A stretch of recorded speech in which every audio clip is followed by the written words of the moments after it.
All right, so now what are the characteristics of chemical changes? So when a chemical change occurs, new substance with entirely new properties are formed.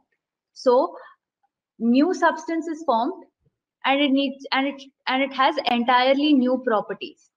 So candle wax on burning forms entirely new substances like carbon dioxide and steam. Okay, so remember I told you when we melt candle wax, we can again put it inside a mold, and we can create another candle. So over here, why does it say candle wax on burning forms entirely new substances? What is the difference? All right, so we have what are the characteristics of chemical changes. So now whenever there is a chemical change, a new substance is formed and it has entirely new properties. Now, can you guys tell me what is the difference between melting a candle and or melting wax and and burning wax? What is the difference between melting and burning? Melting means making it a liquid. Okay, one at a time. Melting is when melting is when an wax can be put back into its original form, and burning is when it cannot. Yes, very good. So when I melt something, I'm changing the physical property of it. I am changing it from solid to liquid. Okay, that is called melting. But when I burn something, I am changing the chemical. That is a chemical change. That means it is not just melting, it is going even more, increasing the temperature even more than melting. Okay, that is when you burn in the presence of oxygen. Is that clear to you guys? What is the difference between melting and burning?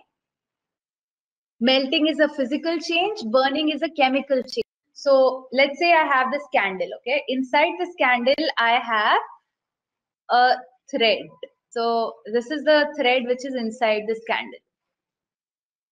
Okay. Now, what happens when there is flame on this candle? This part of the candle wax, because of the heat from this flame, it has melted. Okay. Now, what happens with this now what happens to this melted wax? It goes on top through this thread. Okay, so this thread pulls that melted wax over here, and then it continues, and that is how the flame continues to burn. Does that make sense? Yeah, so when you burn, so candle wax on burning forms entirely new substances like carbon dioxide gas and steam.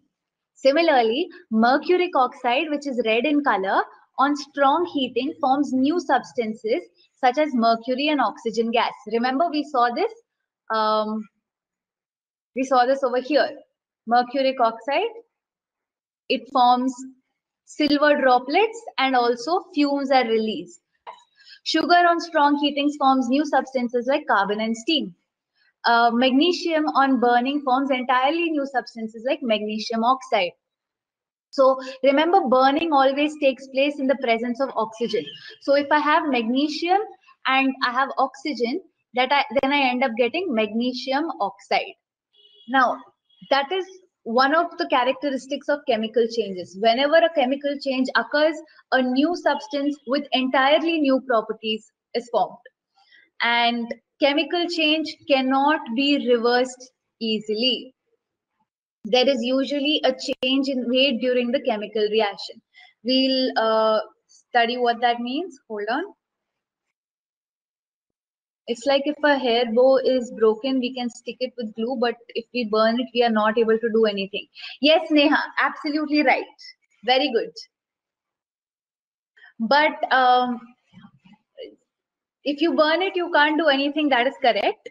And the other thing is, even if you stick it with a glue, it is, yeah, that would, or if you take, yeah, that would be a physical change, okay? Not chemical change. Yeah, let's go back to point number 3. So it says there is usually a change in weight during the chemical reaction. So when magnesium is burnt in air, then the weight of the white ash, magnesium oxide, is more than the magnesium metal. So for example, if I have 3 grams of magnesium metal and I noticed that when I heat it up, 5 grams of magnesium oxide is formed. So the weight has increased. I started out with just 3 grams of metal, but now I have 5 grams of magnesium oxide. So how did I get these extra 2 grams from? Where did that come from? So when we burn magnesium, the air in the atmosphere has oxygen. The air around us has oxygen. So when we burn, what happens? That oxygen gets combined with the magnesium, and instead of 3 grams of you started out with 3 grams of magnesium metal, but you end up having 5 grams of magnesium oxide. Okay, so the next one, when sugar is burned, for every 7 grams of sugar, approximately 3 grams of charcoal is left. So can you tell me what happened to the other 4 grams? Ma'am, because just charcoal is left, which is just and only carbon, and the oxygen molecules in the sugar are released in the atmosphere because they are burned. Okay, so sugar, I would say hydrogen molecules in the sugar, okay?